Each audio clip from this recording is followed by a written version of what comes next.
बात चल रही थी 11 जुलाई 1967। सृष्टि में कोई जलमयी नहीं होती है कि सारी सृष्टि जल में डूब जाए। सृष्टि में मनुष्य, जानवर, खेती बाड़ी आदि सब कुछ होता है, क्योंकि मनुष्य के लिए तो सब कुछ चाहिए। शास्त्रों में जो प्रलय का वृत्तांत लिख दिया है वो रंग है। प्रलय मन सब कुछ लीन हो जाता है, कुछ भी नहीं बचता। अब आत्मा अनादि है, परमात्मा अनादि है, सृष्टि अनादि है, सृष्टि की 5 तत्व अनादि है। तो जो अनादि चीज है वो खराब कैसे हो जाएगी? हाँ, रूप बदल जाता है। नरक से स्वर्ग बन जाता है। बाकी बिल्कुल न नरक रहे न स्वर्ग रहे, ऐसे कभी होता नहीं। नरक जाता है तो स्वर्ग की स्थापना होती है। तो ये सुख दुख का नाटक है, प्रलय होती नहीं है। ये सृष्टि का चक्र फिरता ही रहता है। बच्चों को आदि से लेकर अंत तक सारा याद रखना है कि आदि में क्या हुआ और मध्य में क्या हुआ और अंत तक क्या होता है। मनुष्यों को तो अनेक प्रकार के चित्र याद आते हैं, मेले मलाखड़े याद आते हैं। वो सब चित्र और वो सब मेले मलाखड़े हैं हद के, और तुम्हारी है बेहद की याद। बेहद की खुशी है और तुम्हारा बेहद का धन है, क्योंकि बेहद का बाप है। बेहद का धन कौन सा है? ज्ञान धन है बेहद का धन, जो बेहद के बाप से ही मिलता है। हद के बाप से हद का धन मिलता है एक जन्म के लिए, वो भी एक जन्म काम आवे ना आवे। और बेहद के बाप से 21 जन्मों का बेहद का सुख देने वाला धन तो मिलता ही है। साथ ही साथ 21 जन्मों के आधार पर 63 जन्मों का भी हिसाब किताब बन जाता है, अपने अपने पुरुषार्थ के आधार पर। जो जितना पुरुषार्थ करता है वो उतना धन, स्वास्थ्य, खुशी अनेक जन्मों की प्राप्त कर सकता है। पुरुषार्थ का रास्ता बाप बताते हैं। जो रास्ता बताते हैं उसको ही ज्ञान कहा जाता है। ये बाप का ज्ञान धन और किसी मनुष्य मात्र गुरु के पास, गुसाई के पास, पंडित के पास, विद्वान आचार्य के पास नहीं हो सकता। ये बेहद की खुशी का धन है जो बेहद के बाप आकर के देते हैं। हद के बाप से तो हद का ही वर्षा मिलेगा, बेहद के बाप से बेहद का सुख मिलता है। रास्ता बताने वाला तो बाप है। अब जो जितना चाहे उतना ले। ऐसे तो सुख होता ही है धन से। वो विनाशी धन है और ये है अविनाशी, बाप का अविनाशी धन। इससे अविनाशी सुख होता है। धन तो वहां पर भी अपार होता है, वहां सब कुछ सतोप्रधान होता है और यहाँ सब कुछ तमोप्रधान है। धन भी दुख का निमित्त बन जाता है।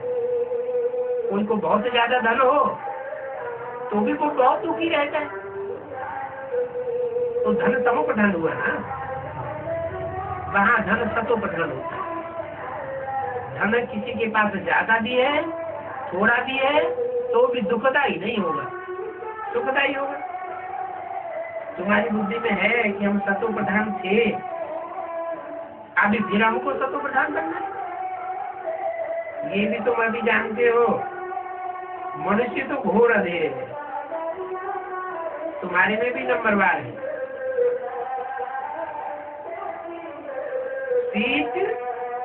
सीटर और सीटेस्ट तो होते ही है ना, इससे भी स्वीट होने वाले हैं, वो उच्च पद पालेंगे।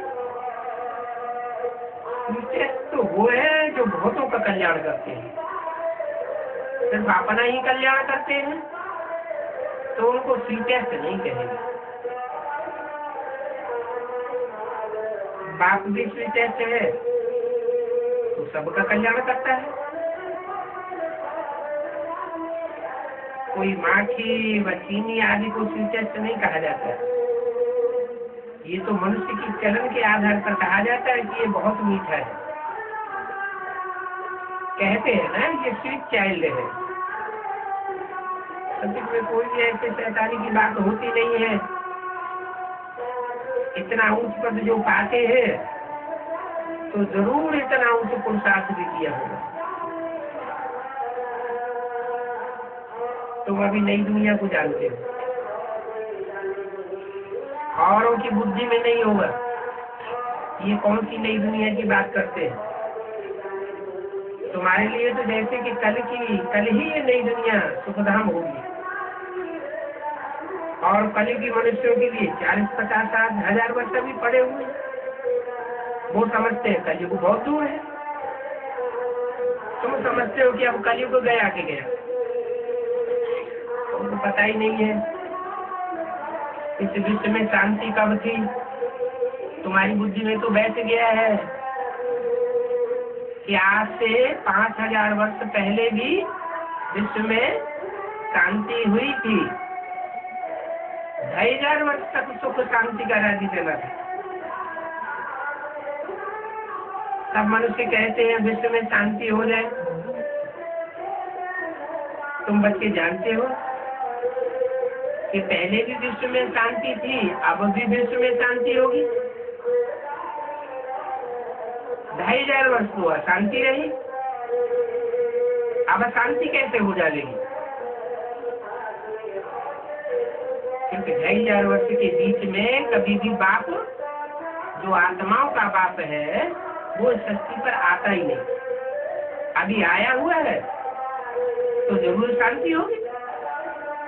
जो शांति के स्टेज में रहेंगे, समझेंगे कि मैं आत्मा शांत स्वरूप हूँ,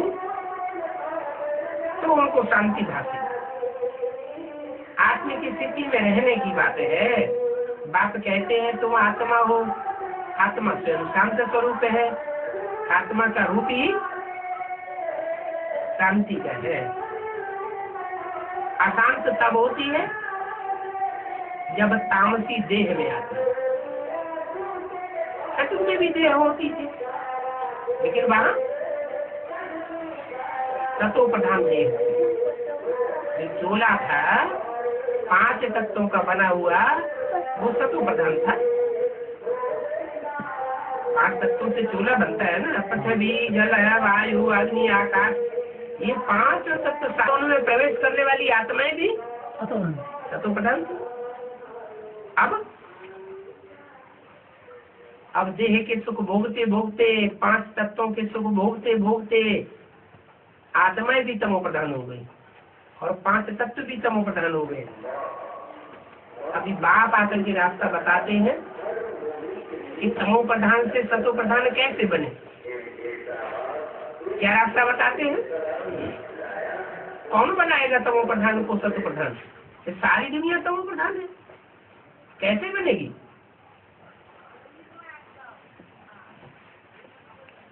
कोई तो निमित्त बनेंगे। कौन निमित्त बनेंगे? आत्मा ही निमित्त बनती है। आत्माएं जो ऑलराउंडर पार्टधारी है, आदि से लेकर के अंत तक पार्ट बजाने वाली है, उन आत्माओं के लिए बाप कहते हैं कि तुम पहले सतो प्रधान थे, 100% शांति की दुनिया में थे, 100% शांति तुमने भोगा, सुख तुमने भोगा, पीस प्रॉस्पेरिटी तुमने भोगी। तो तुमने भोगी है तो तुम ही पहचानते हो कि आत्मा क्या है और आत्मा का बाप परमात्मा क्या है। जिन्होंने ऑलराउंड पार्टी नहीं बजाया ड्रामा में, वो उतना नहीं पहचानेंगे। जितना जितना जो आत्मा जैसा जैसा पार्ट बजाती है, जास्ती पार्ट बजाने वाली है तो जास्ती पहचानेगी, कम पार्ट बजाने वाली है तो कम पार्ट बजे।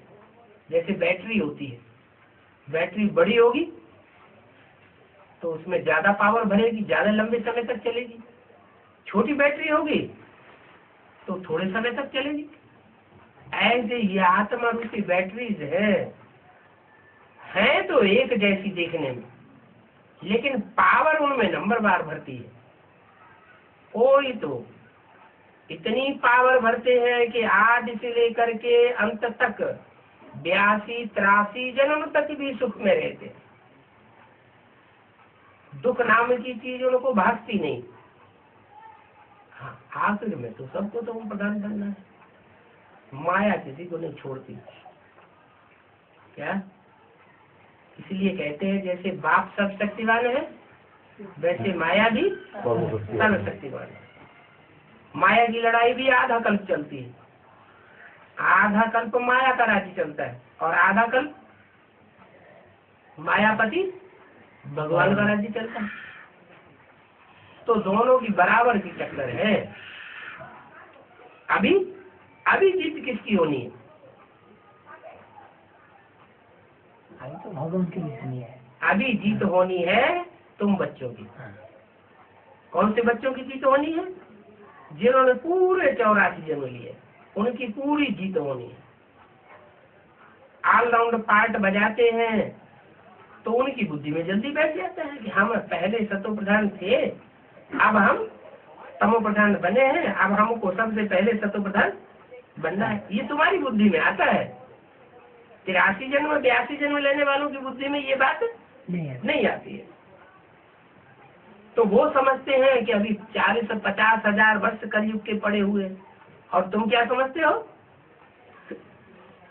कि अब ये पुरानी कलयुगी दुनिया गई कि गई, एटम बम बने पड़े हैं।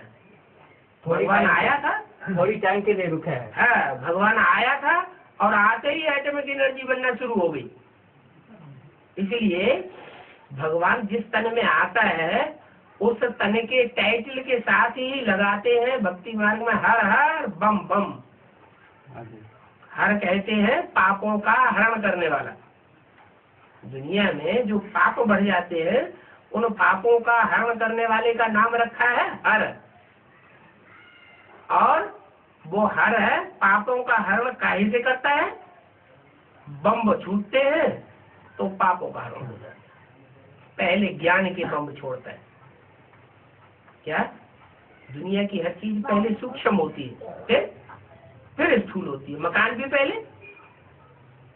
पहले दिमाग में नक्शा आएगा। कितना सूक्ष्म नक्शा बनता है अंदर अंदर, कोई बाहर से देख भी नहीं सकता। बाद में नक्शे पर कागज के ऊपर नक्शा बनाया जाता है, फिर छोटा सा ढांचा बनाया जाता है मकान का, बाद में स्थूल मकान खड़ा कर दिया जाता है। तो ऐसे ही ये सृष्टि का निर्माण भी पहले ब्रह्मा के मन के संकल्पों में होता है।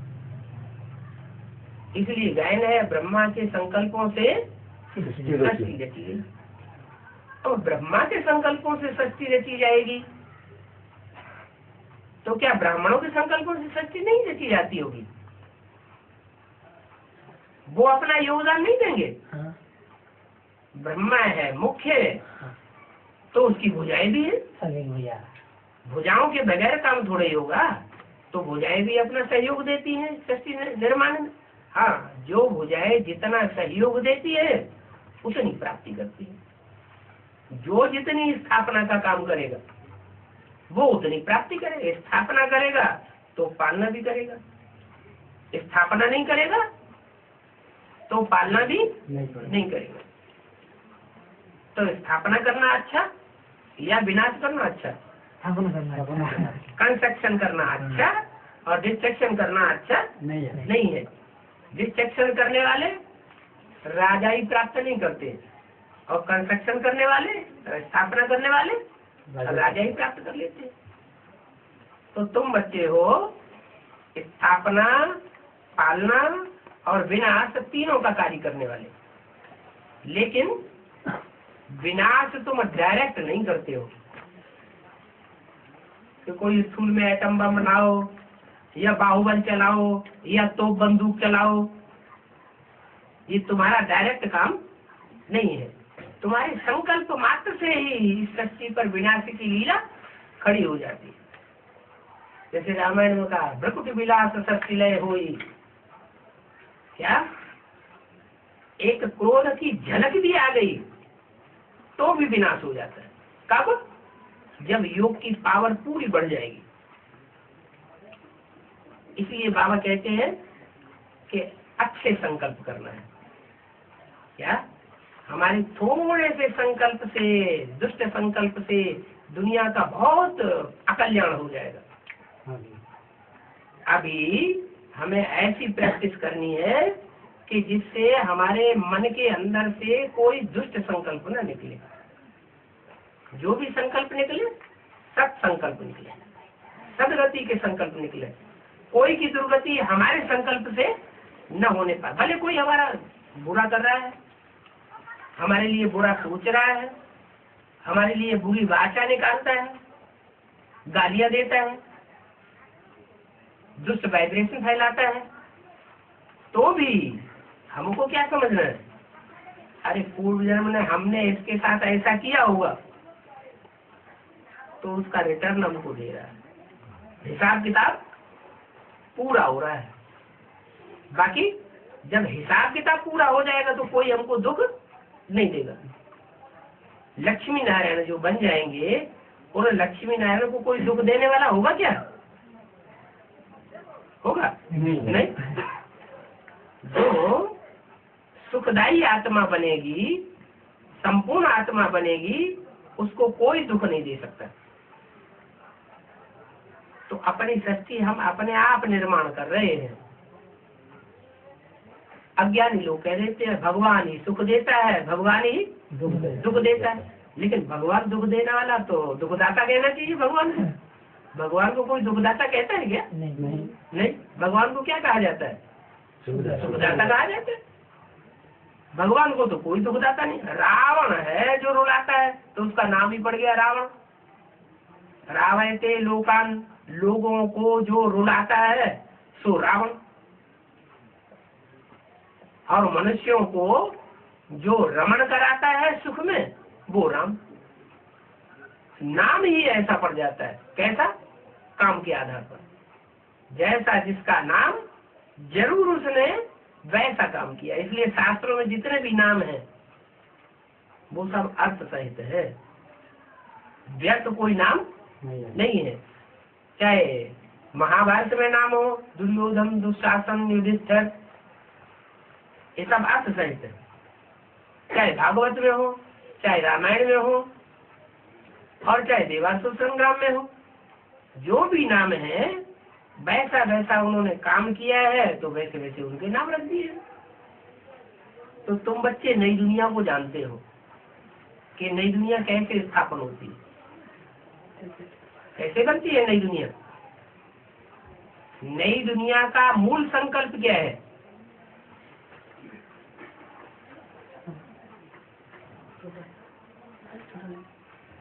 वो कौन सा संकल्प है पहला पहला जिससे नई दुनिया की बनने की शुरुआत होती है?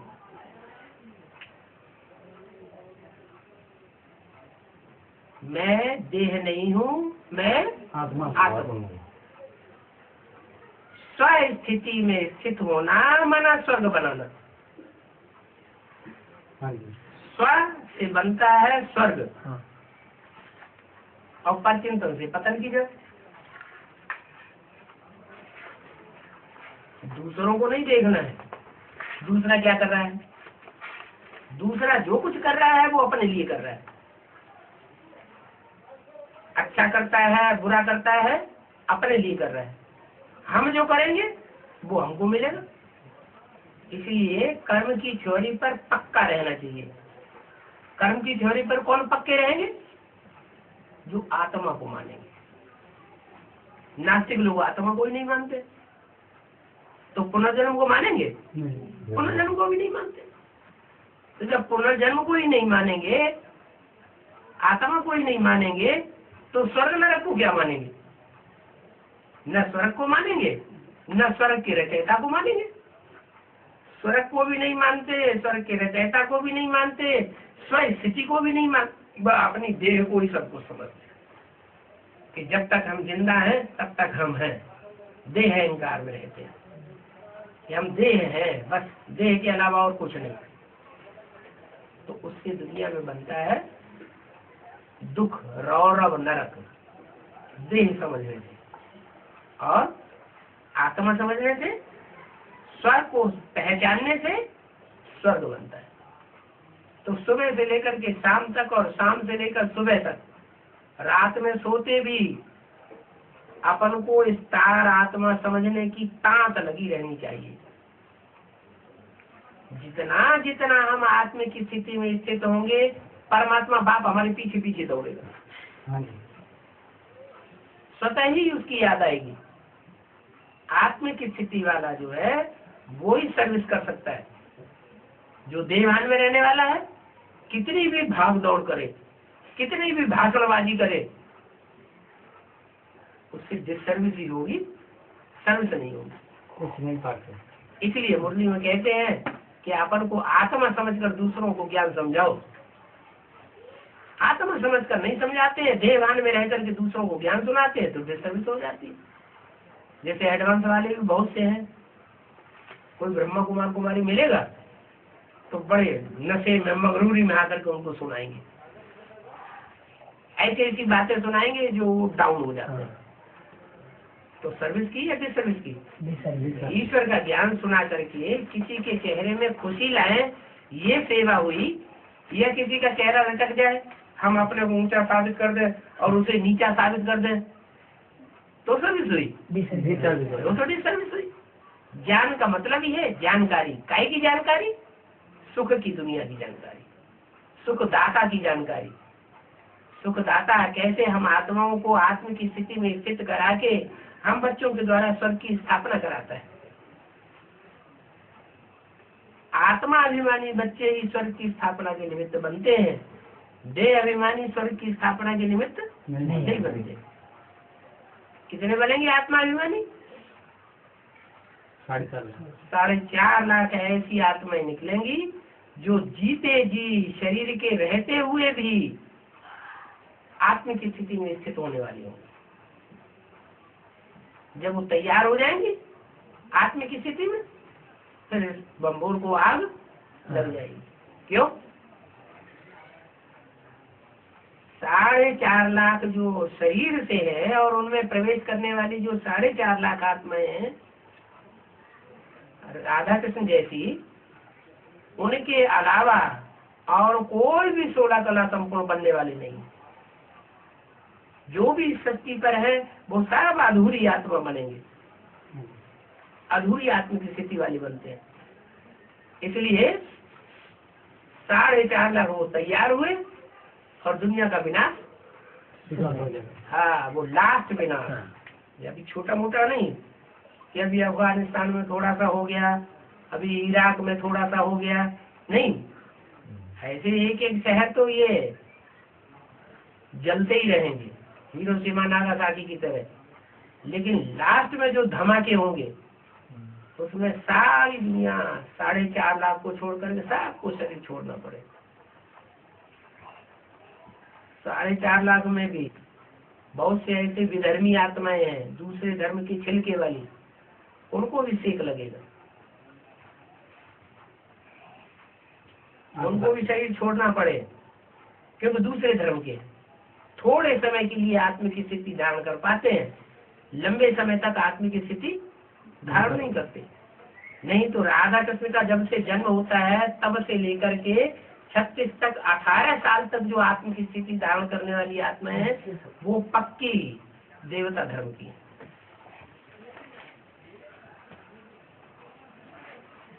उनके शरीर जो कंचन काया बनेंगे, उस कंचन काया वाली आत्माएं जो है, उनसे जन्म लेने वाले बच्चे वो अविनाशी 5000 वर्ष तक पाठ बजाते हैं। क्यों? क्योंकि सतयुग में जो जन्म लेंगे पहले जन्म में, वो कौन से धर्म की आत्माएं जन्म लेने वाली होंगी? सतयुग के पहले जन्म में दूसरे धर्म की छिलका वाली आत्माएं होंगी या नहीं होंगी? नहीं होगा।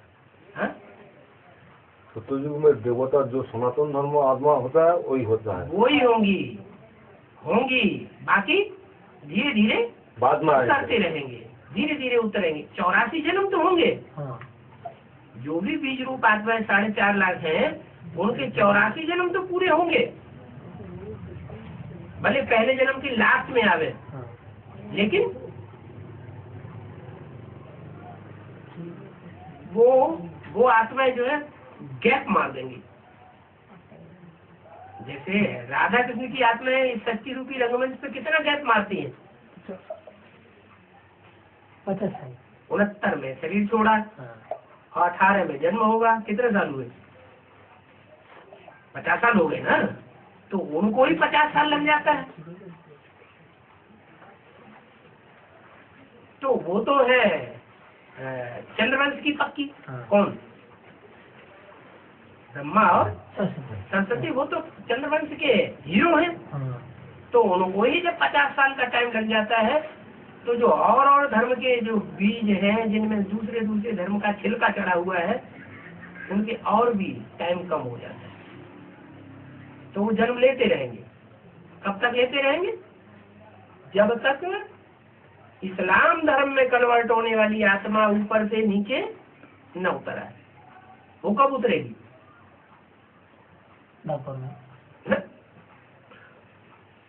सतयुग के पहले जन्म के अंत में। सतयुग को का पहला जन्म जब तक रहेगा, तब तक जो चंद्रवंशी आत्माएं हैं, राधा कृष्ण जैसी, वो उतरती रहेगी। वो आधारभूत आत्माएं भी उतरती है, और वो बीज रूप आत्माएं भी उतरती है। क्या सारी आत्माएं उतर आती है, तब फिर जाकर के वो इस्लाम धर्म की जो आत्मा है बीज, हाँ। वो उतरेगी। नहीं, वो क्या नाम, ये इस्लाम धर्म का जो आधार मूर्त है नारायण, वो नारायण ऊपर से आकर के जन्म लेगा। और उसको जन्म देने वाला भी कौन होगा? नारायण को जन्म देने वाला नारायण ही तो होगा, कि कोई दूसरा होगा? नारायण होगा। तो कृष्ण की आत्मा ही नारायण बनने के बाद अपनी आयु पूरी होने पर वो दूसरे धर्म में कन्वर्ट होने वाला जो नारायण है, उसको जन्म देती है। फिर तो फिर दूसरों का जन्म होना शुरू हो जाता है। ऐसे ही आगे चल करके ये जनसंख्या बढ़ती चली जाएगी। पहले जन्म में 9 लाख से कितने बनेंगे? 9 लाख से बढ़ेंगे, थोड़े बढ़ेंगे, ज्यादा नहीं बढ़ेंगे। और दूसरे जन्म में और ज्यादा, ऊपर से और ज्यादा उतरेंगे, तीसरे जन्म में और ज्यादा उतरेंगे। इस तरह 8 जन्म में 2 करोड़ आबादी हो जाएंगे। माने जैसे जैसे टाइम बीतता जाएगा, जैसे जैसे जन्म बीतते जाएंगे, वैसे वैसे ऊपर से उतरने वाली आत्माओं की संख्या भी बढ़ती जाएगी। ऐसे ऐसे शक्ति बढ़ती है। तो तुम तो नई दुनिया को जानते हो। तुम्हारे लिए तो जैसे कि कल ही नई दुनिया सुखधाम होगी, और कलयुग में मनुष्यों के लिए 40-50 हजार वर्ष, उनको पता ही नहीं है कि शांति कब थी। कैसे विश्व में शांति हो जाए? तुम जानते हो विश्व में शांति थी। विश्व में शांति तो विश्व का पिता ही करेगा। घर में अशांति होती है, बच्चे बहुत अशांति मचाते हैं, तो उनको कंट्रोल कौन करता है? पिता। घर का बाप ही कंट्रोल करते हैं। तो तुम स्थापन कर रहे हो विश्व में शांति। अभी ये बातें सबको समझाने कैसे? कोई कहते हैं सेमिनार करें, क्या ऐसे ऐसी पॉइंट सेमिनार में निकालनी चाहिए जिसकी बहुत चाहना मनुष्यों को। विश्व में शांति के लिए शोर मचाते रहते हैं, क्योंकि इस दुनिया में अशांति तो बहुत है। क्यों अशांति बहुत है?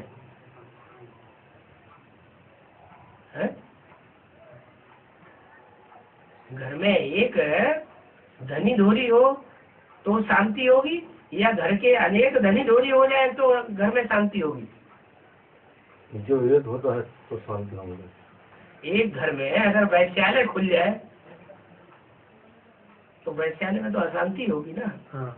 एक धनी धोरी होगा शांति। तो शांति होगी। तो ऐसे ही है, दुनिया का हाल हो गया। अभी सब बाप बने बैठे हैं, हाँ। सब भगवान बन करके बैठे हैं। जो जहाँ जाओ वहाँ तुम मत भिड़ना। सब अपनी अपनी अलग अलग अपनी बातें सुना रहे हैं। किसी को पता ही नहीं है सच्चाई क्या है, लेकिन कहते हैं ऐसे वो हम। तो भगवान बाप आकर के फिर असली बात बताते हैं और सबका भंडाफोड़ हो जाता है। फिर लक्ष्मी नारायण चित्र सबके सामने रखना है कि देखो सत्युग के आदि में इनका राज्य था, जिनका सत्युग के आदि में राज्य था वो ही अब फिर से आने वाले हैं, उनका ही फिर राज्य होगा, तो सत्युग प्रत्यक्ष हो जाएगा। इनका जब राज्य था तब विश्व में शांति थी। अभी तो सारे विश्व में अशांति है। क्यों? क्योंकि जब इनका राज्य था तो शांति थी। अब ये प्रजा की भी प्रजा बने हुए हैं। तो जो होना चाहिए ऊंची गद्दी के ऊपर, भगवान जिनको ऊंची गद्दी देता है लाइक समझ करके, वो नीचे बैठा दिए गए, तो दुनिया में अशांति होगी या शांति होगी? अशांति होगी। तो शांति।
कोई इसमें केमिकल खाद नहीं पड़ी है, सारी जैविक खेती से उगाया हुआ है।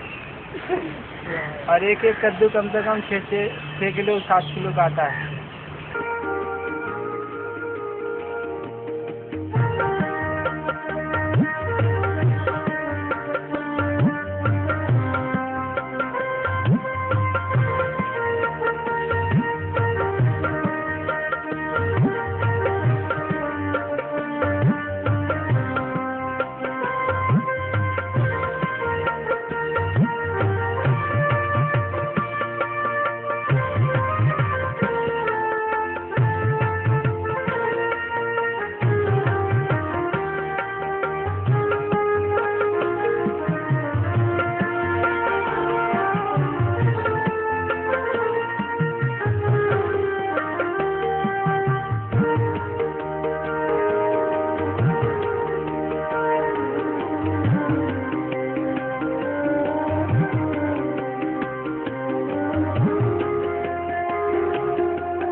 सरसों की खली, अपने सरोज की खली ये निकाली जाते हैं अपना आटा इस फैक्ट्री से ऑयल मिल के। चलानी भाई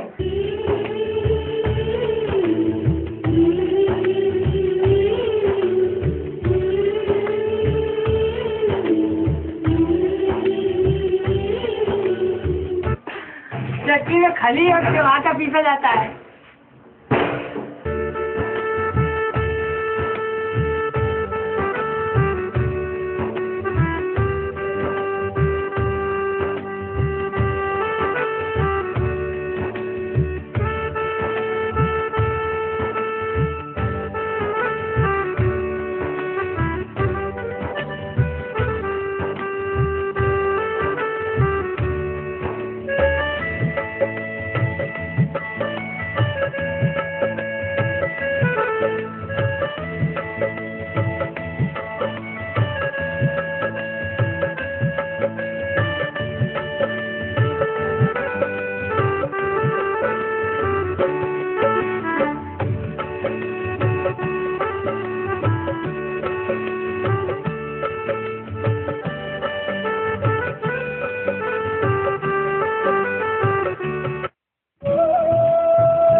यहाँ 4 खेत 5 खेत गेहूँ का।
इतना मेहनत किया हुआ खेत है, हाथ से जाने देना।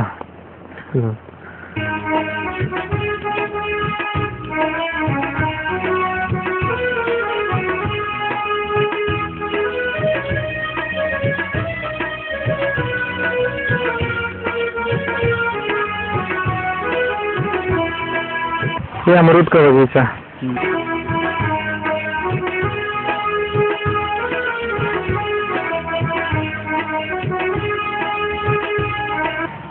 और बाजू में चिक्कू का बगीचा।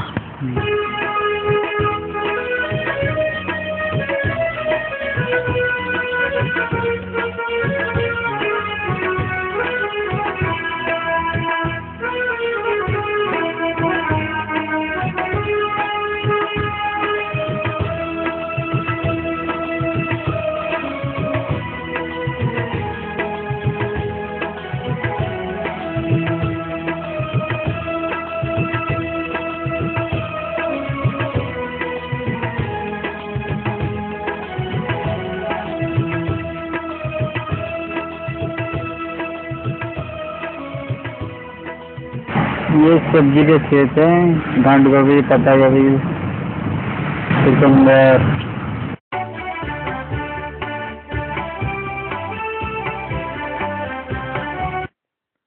अनार के बगीचे हैं, उसमें पपीते भी हैं, अंजीर भी है, पत्ता गोभी, चुकंदर और मेथी, आम के बगीचे, पपीता,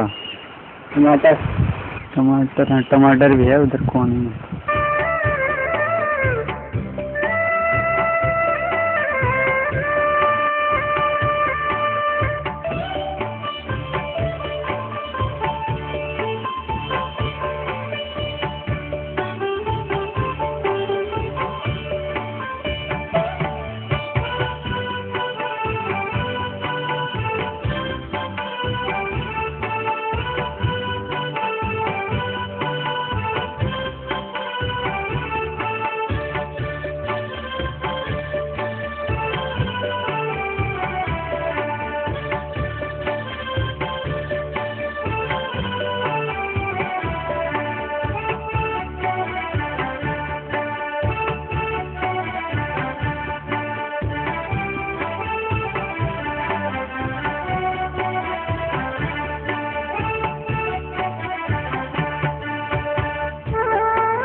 यहाँ पपीता की खेती बहुत अच्छी तरीका से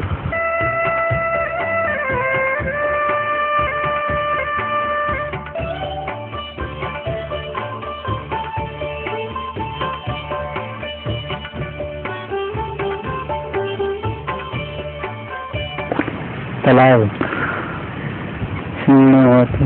उसी साल।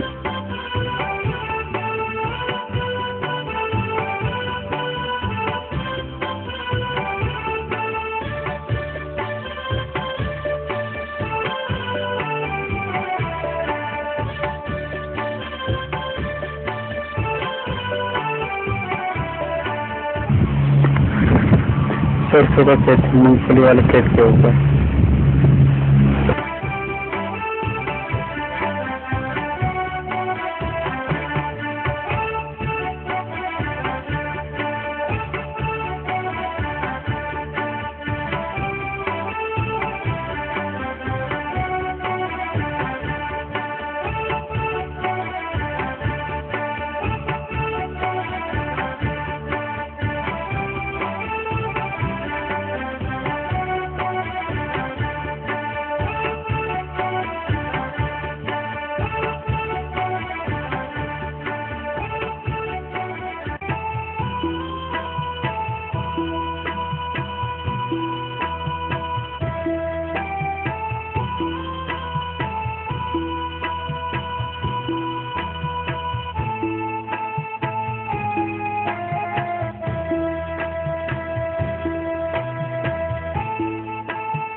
आम के बगीचे, पपीते, आम, इमली,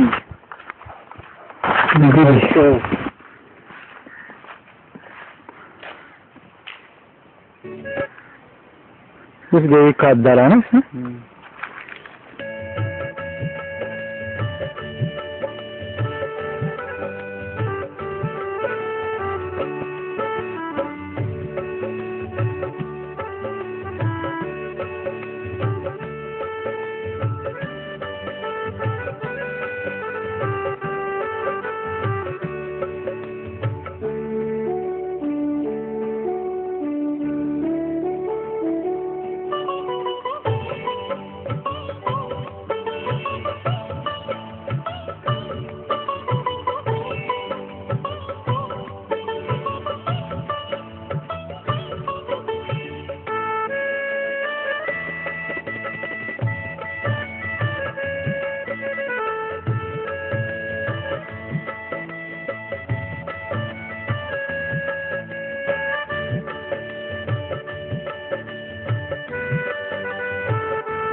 जैविक खाद।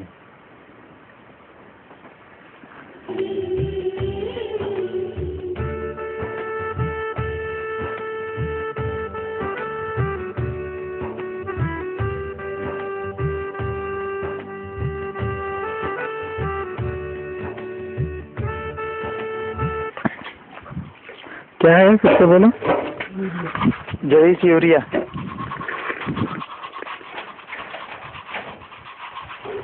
इसमें कैसे बनाते हैं? रेत और क्या डालते हैं? गोमूत्र डाल के।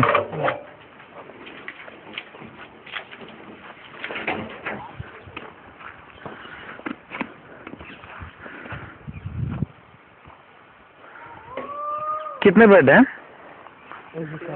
हाँ 51 बेड।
ये किस चीज़ की मशीन है? ड्रिल सीड ड्रिल है ना करना।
गौशाला का अंदर का।